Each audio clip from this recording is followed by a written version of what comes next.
கிறிஸ்துவில் எனக்கு அன்பானவர்களே, கர்த்தராகிய இயேசு கிறிஸ்துவின் நேடிய நேற்று நாமத்திலே உங்களை வாழ்த்தி வரவேற்கின்றேன். பிரியமானவர்களே, விசுவாசம் பலப்பட்ட ஆவியின் ஐக்கியம் என்கின்ற தலைப்பிலே நான் உங்களோடு பேச வந்திருக்கிறேன். எனக்கு அருமையான சகோதரர்களே, சகோதரிகளே, தேவனுடைய வார்த்தை சொல்லுகிறது, உங்கள் விசுவாசம் மனுஷருடைய ஞானத்திலே அல்ல, தேவனுடைய பலத்திலே நிற்கும்படி என் பேச்சும் என் பிரசங்கமும் மனுஷ ஞானத்துக்குரிய நயவசனம் உள்ளதாய் இராமல் ஆவியினாலும் பலத்தினாலும் உறுதிப்பட்டதாய் இருந்தது என்று அப்போஸ்தலனாகிய பவுல் சொல்லுகிறார். 1 கொரிந்தியர் 2 அதிகாரம் 4-5 வசனங்களில் ஆவியானவர் நமக்குள் இறங்கும்போது நம் விசுவாசத்தில் மென்மேலும் விஸ்திரப்படுவோம். பிரியமானவர்களே, ஆகவே தான் பவுல் நாங்களும் அந்த விசுவாசத்தின் ஆவியை உடையவர்களாய் இருக்கிறபடியினால் விசுவாசிக்கிறபடியால் பேசுகிறோம் என்று சொல்லுகிறார். விசுவாசம் என்பது புத்தகங்களை படிப்பதால் உண்டாகும், மூளை அறிவினால் உண்டாவது அல்ல, பரிசுத்த ஆவியானவரின் செயல் உண்டாகும். அந்த அற்புத படைப்பே விசுவாசமாகும். எத்தனை பேர் விசுவாசிக்கிறீங்க? ஹல்லேலூயா. ஏனெனில் விசுவாசம் கேள்வியினால் வரும். ரோமர் 8 அதிகாரம் 17 வசனத்தில் ஆவியானவர் இறங்கினால் பேச்சில் மாற்றம் இருக்கும். விசுவாசத்தை பேசுவோம், அவிசுவாசத்தை பற்றி பேச மாட்டோம். ஒரு பொழுது ஆவியானவர் நம்மேல் இறங்கினால நாம் ஆசீர்வதிக்கிறவர்களாக இருப்போம்.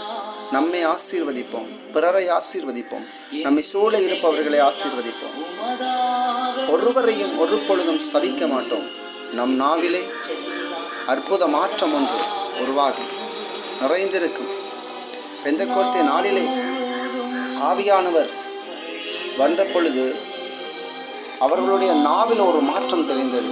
எத்தனை பேர் விசுவாசிக்கிறீங்க? பெந்தெக்கோஸ்தே நாளில் ஆவியானவர் அவர்களுக்குள்ளே வரும்பொழுது அவர்கள் ஒரு மாற்றம் நிறைந்திருந்தது. எனக்கு அன்பான சகோதரர்களே,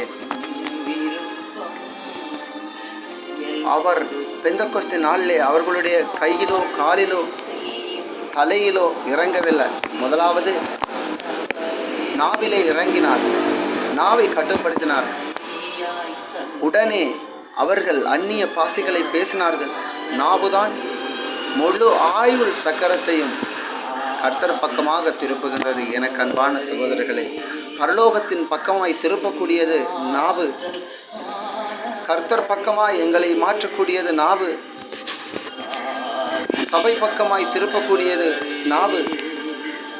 கர்த்தரின் பக்கமாய் அவருடைய வசனத்தின் பக்கமாயும் எங்களை கொண்டு போகக்கூடிய ஒரே ஆயுதம் நாவு மட்டும். கர்த்தர் நாவுக்கு கடிவாளம் போகிறார். தம்முடைய கரத்தில் எங்களுடைய நாவை எடுக்கிறார். இன்றைக்கு ஆவியானவர் உங்களுடைய நாவை தம்முடைய கரத்தில் எடுத்து அந்நிய பாசைகளினால் நிரப்புகிறார். எனக்கு அன்பான சகோதரர்களே, எனவே ஆவியானவரின் ஐக்கியத்தில் மறுபிறப்பு அடைவோமாக, தெய்வீக சுகத்தை பெறுவோமாக, பிசாசுகளை துரத்துவோமாக, நன்மைகளை செய்வோமாக, தடைகளை தகர்த்தெறிவோமாக, உயிர்ப்பிக்கப்படுவோமாக, விசுவாசத்தை மென்மேலும் பலப்படுத்துவோமாக. சேனைகளின் தேவன் உங்களோடு என்றும் இருப்பார்.